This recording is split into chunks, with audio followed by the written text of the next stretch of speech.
Hello, welcome. My name is Melissa Aguirre, and I am a clinical yoga therapist. I'm specialized in all types of things with stress reduction and mind-body medicine. I'm also a program director for the Institute for Integrative Care's Integrative Yoga Therapy Studies program. We are accredited by C-IAYT, and this presentation today is to really give more context to what is yoga therapy.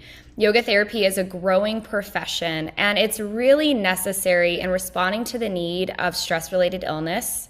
It speaks to the mission of proactive wellness and especially addressing hygiene for mental health, stress, and self-care.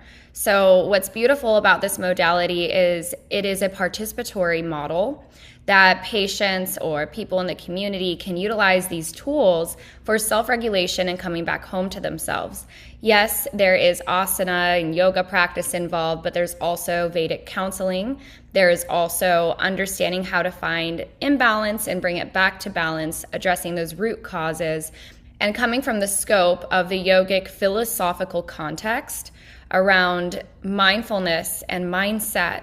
It is the beautiful bridge of yoga psychology and meeting yoga philosophy that then gives us the practices and tools so we can pacify suffering. You know, there's a lot of things out there that address symptoms. You know, there's a protocol and treatment plans out there, but one of the beautiful aspects of yoga therapy is it really focuses in on the suffering component, right? Our relationship to health and disease, our relationship to health and vitality. And how do we orient? Because I love the quote, yoga teaches us to cure that which not need to be endured, but to also endure that which cannot be cured. And I think that, and this is by BKS Iyengar, but there is a invitation to widen our understanding of life conditions and life circumstances, and that in some seasons, if there's something we can't cure or navigate, there's always quality of life as we swim through that season. But then on the other side, there's a lot of things we can do to pacify things in our bodies and our mind to help foster an environment for healing, for vitality. And yoga therapy really offers a powerful template to address this.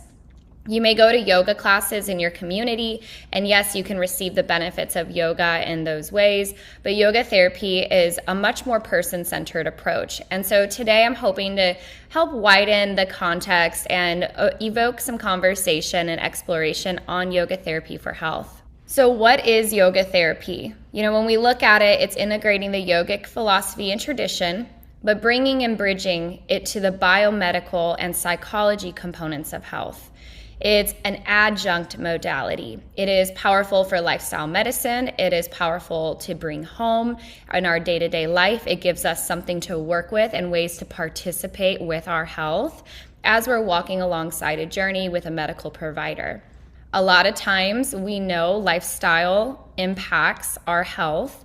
We know that stress perpetuates disease.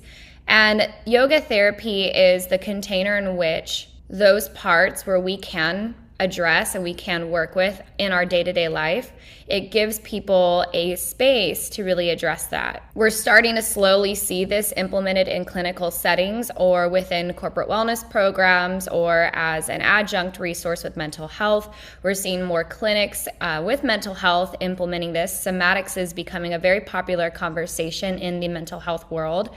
And so whether we're coming from the biomedical system or mental health, we see as a collective that there's this gap, right? And really addressing stress hygiene.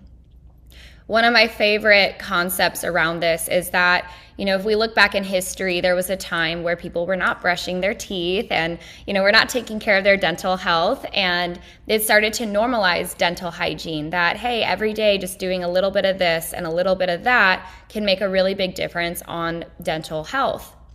In the same sense, we're living in a time where stress is hemorrhaging our healthcare system, and stress-related illnesses tend to co-occur alongside other diagnoses.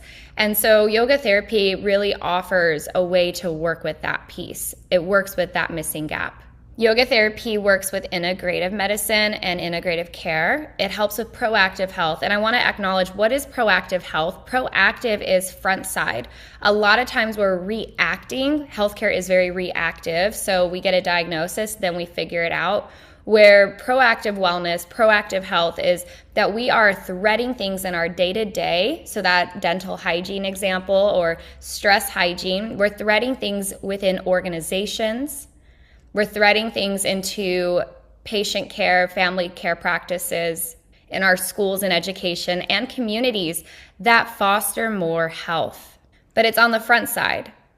It's things we're already doing. It's things we're implementing prior to the crisis. So whether we are addressing maintenance after a surgery, for example, and we're helping assist the rehabilitative process, and then how we manage movement and stress regulation through our day-to-day after something, but also on the front end. And by being more proactive, we can offset potential health crises later. There's not a lot of modalities out there that also move into that maintenance of our day-to-day life where it is accessible to bring home, and yoga therapists teach, guide, and support patients and their clients in bringing this stuff into their day-to-day life, how to have a practical relationship with stress reduction, and also befriending their bodies, right? Our bodies have an inner referral system and is designed to self-regulate. It's designed to manage stress, and learning to befriend that and how we make choices in our day-to-day life and maintaining movement and vitality in our bodies, whether it's through breath, meditation, or physical practice. Yoga therapy really reveals a practical way for people to maintain that health. I personally view yoga therapists as stress management experts or stress management specialists. I see them working within the mind-body medicine paradigm. And this offers a powerful resource in medical, corporate, and public arenas for addressing optimal well-being. And it saves these organizations money. It helps promote a healthier and happier environment. So it's not only just for patients, but also for employees, for providers themselves to address provider burnout and so forth. So it says the yoga tradition views each human as being a multi-dimensional system, and that includes numerous aspects. And what's cool, and we're going to look at this a little deeper, is that biomedical models out there really mirror yoga philosophy. Yoga philosophy understands that body, breath, and mind, which the mind includes our intellect and also our emotions, that there is a mutual interaction that occurs between these components of our bodies, between these components of our existence. We tend to operate very fragmented, and when we do that and we don't acknowledge this connection, it will throw other things off balance. So yoga therapy really integrates the multidimensional aspect of the human and health. The foundation of yoga therapy understands that intelligent or intentional practice. So this is where kind of the question around what's the difference between a yoga teacher and a yoga therapist. Part of it, it's really simple, is education, right? So 200 hours versus 1,000 hours is a very different experience. So yoga therapists are equipped with resources and tools to intelligently curate practices and techniques to address specific conditions. And when we are intentional with these practices and we are informed by what it is that we're working with, how that correlates with the systems of the body, of our health, and practical lifestyle implementation beyond just tree pose, right? It's much beyond that. We can positively influence the direction of change within the human dimensions where there's more coherence, whether it's stress coherence or being able to manage the mind or being able to manage the body. So whether it's going through the body to access the mind or have an awareness of the mind. And in yoga philosophy, it tells us that the mind pervades the whole body. So a lot of times our thoughts, they're just data. It's just coming in. And we have this aspect to us where we either absorb into the thought as identity, or we can create a little space and notice the data coming in and go, okay, I see that. Create a little space so there's less reactivity, so we can access the discernment. A lot of stress and mental turmoil is a byproduct of over-identifying with our thoughts. And so these practices can help foster that muscle in the brain to respond versus react. And in that helps manage the body. and brings us back to that unchanging nature within, which is where we cultivate quality of life, right? More purpose, more meaning, and overcome the suffering. I always think of the quote that in life, suffering is optional. Pain is inevitable, right? So pain may be inevitable. We're humans. We have sensory input. It happens. But the suffering is the stories and the relationship we have to that pain. And so yoga therapy really focuses on the relationship we have to external impressions, to external experiences. And then how do we work with ourselves as we move through these experiences in life? Yoga therapy can be conducted in groups, so there may be a consultation in the beginning, and then the intelligent sequencing, the intentional application of yoga philosophy and yogic literature to inform how we're delivering the services based on that foundational medical knowledge that yoga therapists carry.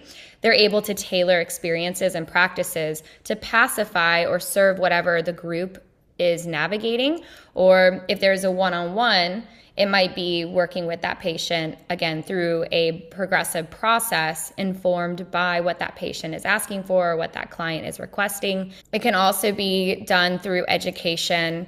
There's so many mediums that yoga therapy can be conducted, but generally it is either one-on-one or with groups. And you will see it looks similar to a yoga class, but the context, application, and delivery is very focused and specific. One last example of this, right? You can teach a sequence to a group, but if you have people navigating chronic pain, maybe someone's pregnant, maybe there's a specific condition that inflammation, you've got to be careful with inflammation. A yoga therapist is going to have the context and ability to modify the experiences and actually apply tools within yoga, whether that's mindfulness, meditation, breath awareness, and breath control, to asana and different postures and movement practices that can aid, pacify, and support the individual and their uniqueness in a group, or specifically one-on-one as well. So it's really, really fun stuff. There's lots of ways that this stuff can be delivered, but the uniqueness is that very specific understanding versus a general sequence. I kind of think of it almost like a recipe, right? An experience, the variables in an experience are going to inform the outcome, what happened. So yoga therapists are equipped to know what variables are necessary to foster the desired outcome. They also have the ability to give homework and give tools that clients can take home with them to maintain what they're doing in these sessions. They also have the skills to coach and give insight and inquiry to work with clients in their own mindset within and how they're dealing with these different experiences. So it's really fun stuff. So it's really beautiful. In the yoga practice, and the teachings are so powerful for addressing suffering, which suffering often is what stimulates our stress, right? So the mission of yoga therapy, like in my interpretation of it, right, and even just what we care about at MelMarie Yoga, is first elevating yoga as a proactive health modality. Again, going to the reactive care models is just not sustainable. And the more we socialize and normalize proactive on the front end, the importance of doing things before we get to that point, and then the awareness of proactive tools can help reverse conditions, especially non-communicable diseases or stress-related illnesses, or even just foster a better environment in the body to navigate and deal with these different conditions. In a little bit, we're going to get into ways that yoga therapy can be implemented into clinical care. But the next thing is bridging yoga as adjunct to patient care, whether that is in clinic or through referrals, but as an adjunct resource, just like massage, just like chiropractic, just like acupuncture, that yoga therapy is an adjunct tool for health and healing. The next aspect is to make mindfulness modalities accessible. There is a lot of misunderstanding about what mindfulness is or meditation. Like an example many people have shared with me is that they're bad at meditation because they can't focus or the mind wanders. So the misconception is that I'm supposed to always have my mind focused or my mind is not supposed to wander. The truth is that you're a living, breathing human that's going to always have thoughts because that means we're alive. So it's okay that our mind wanders, But what meditation is building is the ability, the strength, like a muscle, that when my mind wanders and I bring it back, that's where the medicine is happening. So actually, because your mind wanders and when you bring it back, that's the exercise. And so example, or even with yoga, that you have to be flexible. The whole purpose of these movement practices is to maintain mobility, to maintain flexibility. And so when we consider the misconceptions and how damaging they've been to accessibility, whether it's for different individuals and identity or stigmas, helping get rid of those stigmas to make this human birthright, these skills and tools that are within us that just haven't been socialized. I think about stress hygiene in general, the need to bring this into public school systems, the need to make this education accessible, because we are living in a time where stress is a constant topic. And so how do we make mindfulness more accessible to different populations and to patients? And then lastly, igniting stress management skills for population health. And that kind of feeds into what I was just saying about there's a lack of education out there. And yoga therapy really gives people new ways to be in relationship with their stress control, but also their mindset and how they feel in their bodies. And even the awareness of what may be causing these imbalances, right? There's simple things that sometimes we just overlook, that yoga can really give us a new scope of awareness within ourselves, how we feel in different environments, or even how we feel with the food we eat, or the people we're surrounded by, or the actions we're taking. It really brings a new awareness, so then we can work with our relationship to these external things. And with this, yoga therapy is pioneering new ways and new services to help with population health. Just some examples of physical benefits that come from yoga practice. When we talk about improving functional potential, this is your overall posture. This is the function of your body. I come from the philosophy that function informs form. Function before form. So what that means is that it's about, is that system, is the range of motion, is the body working? And when the body works well, form is improved versus forcing bodies to be in a certain shape. So improving functional potential can occur through breath-centric movements that we do to work with tissue and fascia. Functional potential can occur through the strengthening. So we're improving posture, we're improving hip mobility, stability, and all of those things that are necessary to have optimal functional potential. And in that, strength and bone density, of course, especially with healthy aging, this is so important, not just maintaining strength, but also the bone density. And that is something that yoga is really wonderful with, is helping with lower limb bone density and strengthening the body as well. We talk about flexibility and mobility, the ability to move our bodies in space, healthy aging, again, circulation, and all these things that can occur to help with healthy aging, balance and coordination, fatigue management, because yoga can really help us know how to energize the body. A simple example of this is that when you do a gentle back bend, that's going to energize the body. But actually, when you do a gentle forward fold, that's going to relax the body. Or for example, when you inhale, that energizes the body. When you exhale, lengthened exhales, that's going to calm the body. So we're learning to befriend the inner system, right? Are these systems within our body that are designed to help us modulate and regulate. So with fatigue, there's different movement, different breath, and even just mentally, what can be causing fatigue. But yoga can really address this. And then our immune health, because when we are leaking energy because of stress, this can compromise our immune system. And we get pretty deep into this stuff in our yoga therapy school and in these in our work that we do. But as a byproduct, these practices can help immune health. Injury prevention is huge. Digestive health, again, with the nervous system and the systems when I talked about function. Decreasing inflammation. Pain management is a huge piece. And in fact, yoga therapy really is profound for serving pain management through disrupting negative feedback loops, working with sensory input, and the breath. So there's so much that yoga therapy can offer for pain management. And also headache management, working with headaches and doing grounding practices and addressing the stress and sleep and things of that nature that can be impacting headaches. A few non-communicable diseases is insomnia. Yoga therapy has been shown to help with insomnia, chronic pain, cardiovascular diseases, diabetes, metabolic disorders, cancer, and arthritis.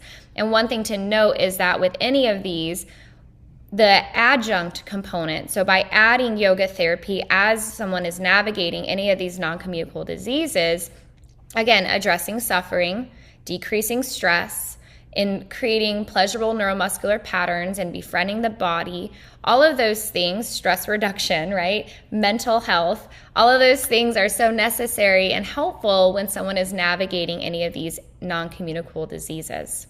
Some mental health benefits, specifically stress reduction, right? And relaxation, and just how that cools the body, decreases inflammation, emotional regulation skills. So yoga therapy can really work with training that reactivity in the nervous system. A simple example of this is, let's say somebody is in chair pose and they start getting uncomfortable. They're learning how in that moment, again, training those neural pathways that I am uncomfortable, so how can I adapt?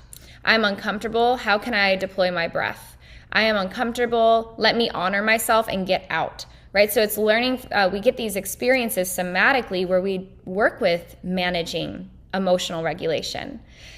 Yoga therapy has been shown to be really impactful for anxiety and depression. Yoga therapy also helps with improving concentration and focus, mindset hygiene, effective reactivity and coherence.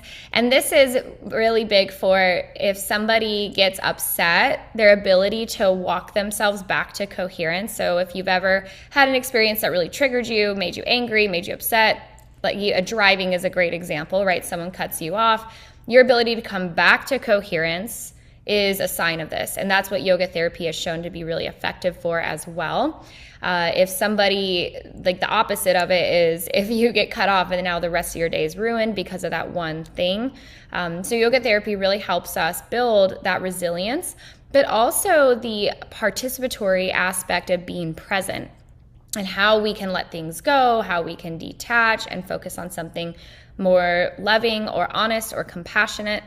Respiratory health definitely impacts mental health. Restricted breath can create not just physical impact, but also mental agitation. Anger management, again, cooling and regulation. Memory and improved cognition. There's interesting stuff out there about how this stuff, especially meditation, can affect the brain tissue and the function of the brain. Interconnection and compassion. Compassion is such big medicine, and it's one thing to talk about these concepts, but yoga therapy really brings it into the body, so we're experiencing these things, and that's how you build those neural patterns where it becomes default in your day-to-day life. Enhancing mood and well-being, behavior modification, and more. So there's so many arenas, again, that yoga therapy can work as adjunct to support this stuff in healthcare. Now, I want to give an example of yogic models and how you can actually see that it bridges over, and this is working with the 8 limbs of yoga. So when there's a lot of traditional biomedical models out there that actually correlate and bridge over within the yoga philosophy. So it's really interesting because obviously our medical models are more modern, and then seeing these ancient philosophical templates actually really resonate and align to what we say is health as well. I always try to remind our students and people, when I'm working with organizations and so forth, that culturally we have a language today that we use, but the concepts have been universal. And that though we may not share the same cultural language, that the meaning of things can be so timeless. And so applying yoga philosophy and seeing how it's telling the same story. And I think the art of it is that as human beings, we've always been human beings, So whatever culture, we're all human beings at the end of the day. So this is an example where if we start with spiritual health in the 8 limbs of yoga, samadhi and dhyana, which samadhi is really that state of coherence, that bliss, feeling connected to something bigger. And dhyana, which is meditation, can really support our spiritual health. Mental health. Dharana and Paityara. So dharana is our concentration, what we focus on. It's also mindfulness tools, right? And Pai Tiara is mindfulness tools. It's how we withdraw our senses and direct our awareness. So there may be a really loud noise in the background, but I can draw my awareness here and focus on what is regulating or what I'm needing to pay attention to. Again, kind of going back to that concentration stuff. But this is big for mindset as well, big for mental health. Physical health is through pranayama and asana. So when we're doing breathing practices and we're doing physical movement practices, all of that can be really helpful for the body. And then social health is the story can be told through the yamas and niyamas, which the niyamas are moral observances that we offer ourselves. So this is self-care. The niyamas really give a context for being in relationship with self-care, where the yamas are giving context for how we observe others and are in relationship with others. So how am I dealing with people? And again, that's social, but then niyamas are about how am I dealing with myself? So it's really cool, again, to see this. Another example is in yoga therapy, we really structure a lot through the understanding of what's called the kosha model. And this is essentially, I'm going to give an example here. There's 5 sheaths, or these physical sheaths. And if you look below this image, you can see it says Annamaya Kosha. That's the physical body, right? It's our physical health. It's the food body, right? So that's the outer layer. And then the next layer is Pranamaya Kosha. And this is the energetic layer. We access this through respiratory health, metabolic health, energy management. And then the next layer is our instinctual mind, which is Manomaya Kosha. And then Vihanamaya Kosha is our discerning mind. So those 2 layers are going to tell the story of mental health. And then Anandamaya Kosha is our spiritual health. So that deeper connection, self-identity, and so forth. So when we look at it, it's almost like these layers that we got to go through the body to access the mind. And I always use the example of have you ever been really upset and someone just told you to calm down? Well, if you're just coming through my mind, but I'm physically upset, I got to go through the body. I got to downregulate my body and my nervous system and my energy and my awareness to then discern and get to a new perspective. And sure, some people can work through mindset to regulate their bodies, but most people, especially because we navigate a lot of disembodiment in our culture, this can be a little challenging. And then it could create moral injury or feeling inadequate. So the gift of yoga therapy is it offers a structure where we can go through the body. How do we go through the body? How do we use the physical body to downregulate the mind? So what you see here is a yogic perspective of disease, the psychosomatic disorder. It can start with mental agitation, where there's a problem with our instinctual mind, Manomaya Kosha. And then that mental agitation will disturb our energy. We're kind of feeling a little tight, uncomfortable. That's the Pranamaya Kosha. And how that when I'm tight and I'm not breathing, how that affects our cells. And then how that can lead to physical ailments. So we use this model to comprehend and inform why in yoga therapy we deliver what we deliver. So again, that's just another example. Now, when we consider yoga therapy's impact in healthcare and this journey, because as I said, this is a newer modality that's coming to the forefront and we're pioneering this conversation in healthcare. The data that exists out there for the need for stress regulation and stress management is very loud. And the gift that yoga therapy can offer is assistance to help providers and clinics with the stress load. So whether the provider, let's use patient care for family medicine, they can be doing the diagnostic and the prognosis and then the treatment plans, but part of the treatment plan would be using something like yoga therapy to help with stress management, mental health, psychosomatic symptoms, and so forth. So this can really cover that branch or that gap where, when we talk about so many nuances and symptoms and what is this and the suffering that patients may be dealing with, yoga therapy can be a powerful adjunct to work with people in between their appointments with their providers, but also addressing that nuance. So when we have compounded illnesses or compounded symptoms, co-occurring symptoms, the stuff that doesn't make sense. I've been personally doing this work for over a decade. And when I first started my own clinical practice and I was seeing people one-on-one, I used to joke, I would get a lot of people who were very confused about what's going on with their health. And even to this day, this is something that it's like, I've exhausted all my options. I've tried everything. I want to try this. And what we find is that there is a homecoming that happens between the person and the circumstance they're navigating. And yoga therapy can really help give them tools, tangible things to do to pacify some of the symptoms, to collaborate with their provider, and really have some agency in that process too, to empower the patient. And I think that's a really beautiful gift that yoga therapy offers in the conversation of healthcare, is that self-advocacy and feeling empowered in our process, because we can sometimes lose ourselves in these systems. So this really helps people know how to listen to their body, use their voice, and in their day-to-day apply things that can help pacify, or just simple things to shift that can help manage pain or manage anxiety and so forth. I'm going to use some practical examples just from my own experiences of working with specific providers. So with physical therapy and occupational therapy, yoga therapy as adjunct.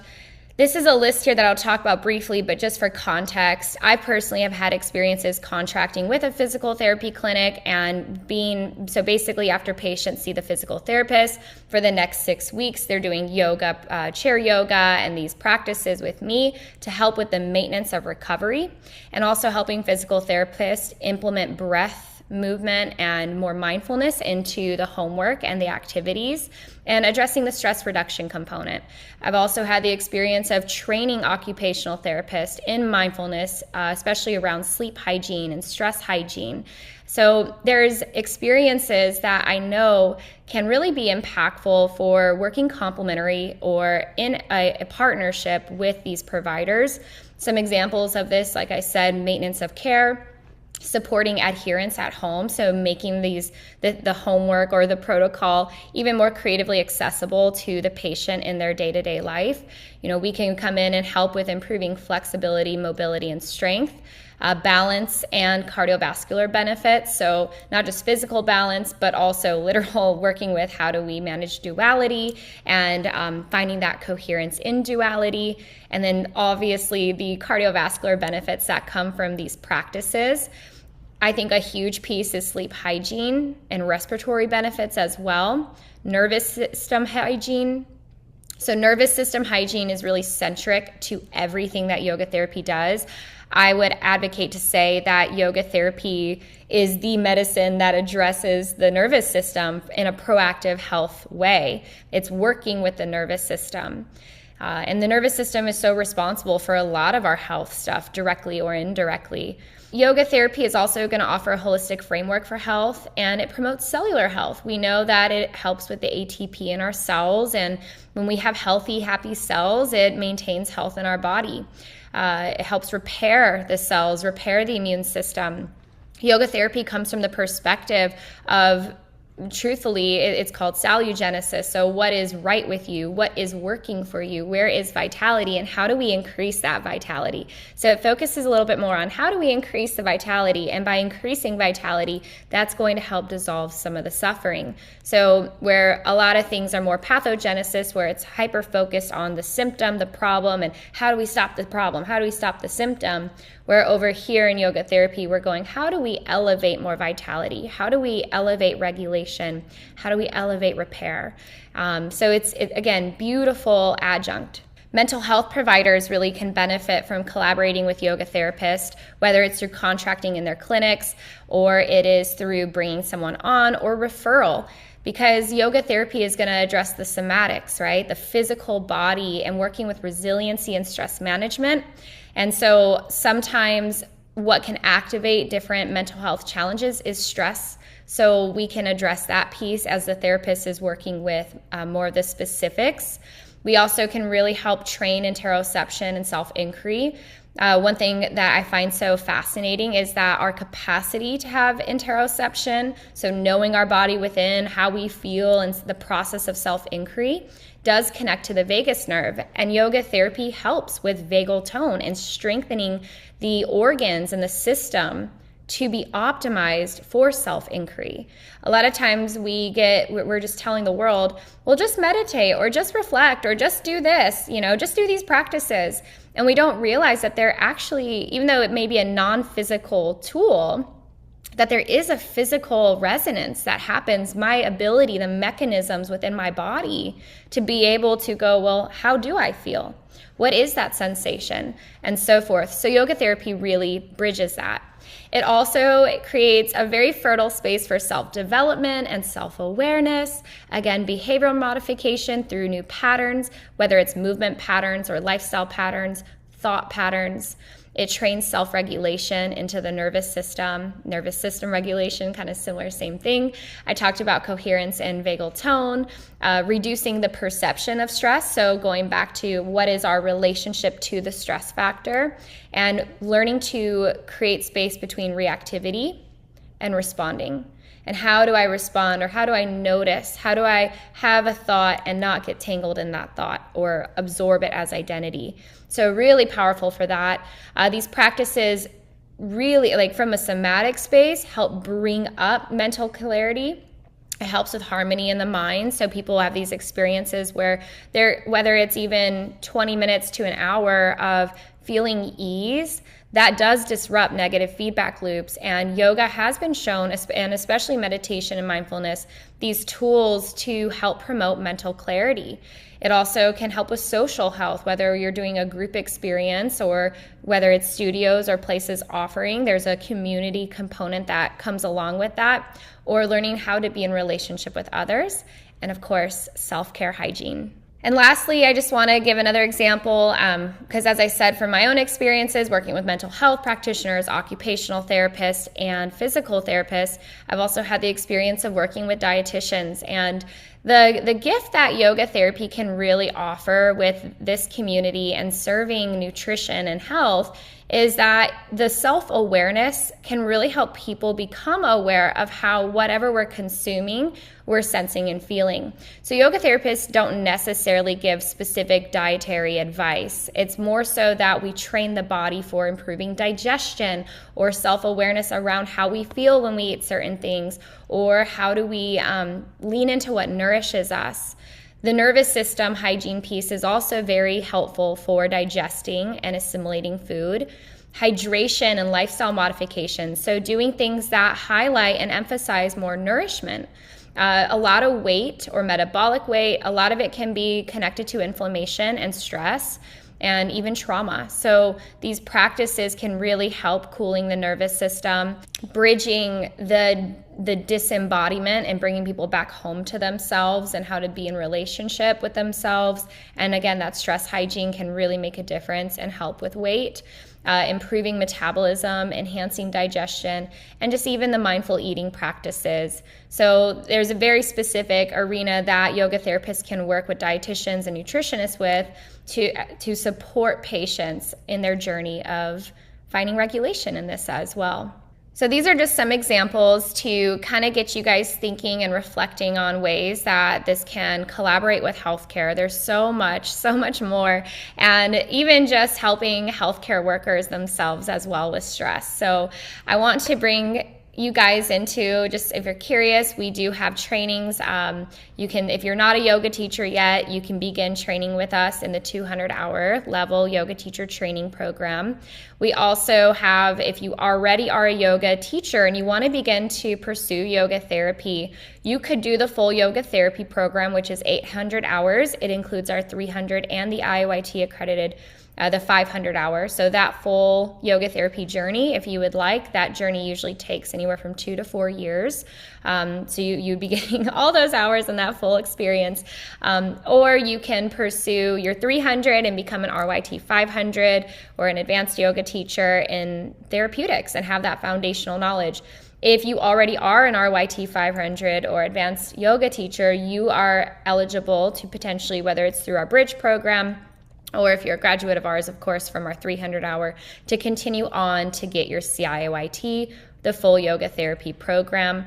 Of course, if you go to melmarieyoga.com, you can find all the information of the trainings there. And we also have a meditation and mindfulness training program that is for anybody who may not necessarily want to get trained in yoga specifically, but want to understand these tools and resources as adjunct to their own clinical profession or into their life, into their work. So that's a shorter, condensed experience that allows people to get trained on a lot of these things. And then we focus, especially all these trainings, I'm very person-centered about, and working with you, collaborating with you on bringing this work into the world in the way that your heart desires. And so with the meditation and mindfulness training, you get the same type of mentoring and coaching stuff that we do with our other programs, and we support you in how to bring this into your profession or wherever you want in your life. It could also be personal. And some of this stuff, it can just be personal, that you want to know this stuff. Maybe it's not about pursuing something professionally, and it's just you want to learn about these skills and tools so you can bring it into your own life.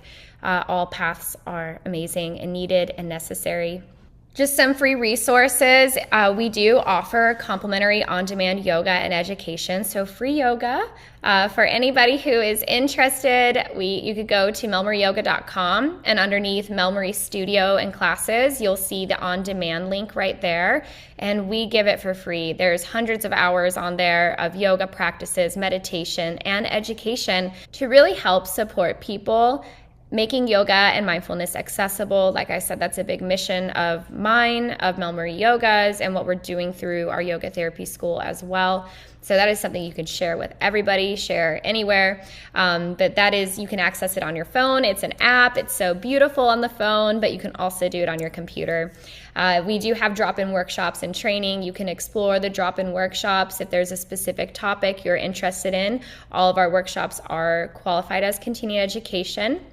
And then self-care resources. We do have a few different options even on the website just to explore. We have an entire docu-series that we did in 2023 that really dives into these topics that you can see on YouTube. We have the MelMarie Library. I always joke, it's like the vision is that MelMarie Yoga is Harvard meets Hogwarts a little bit, so we have to have a magical library, a beautiful library. So there's a lot of resources on there, including books that I have authored as well. And then the Veda Lounge podcast, which we release an episode almost every week. So lots of interesting topics and things to play to get started in our journey, or just to support ongoing practices and so forth. So it has been an honor to share this. I hope that this was insightful, that it helped connect some dots as well. And if there are further questions, never hesitate to reach out. Don't be a stranger, and thank you for watching.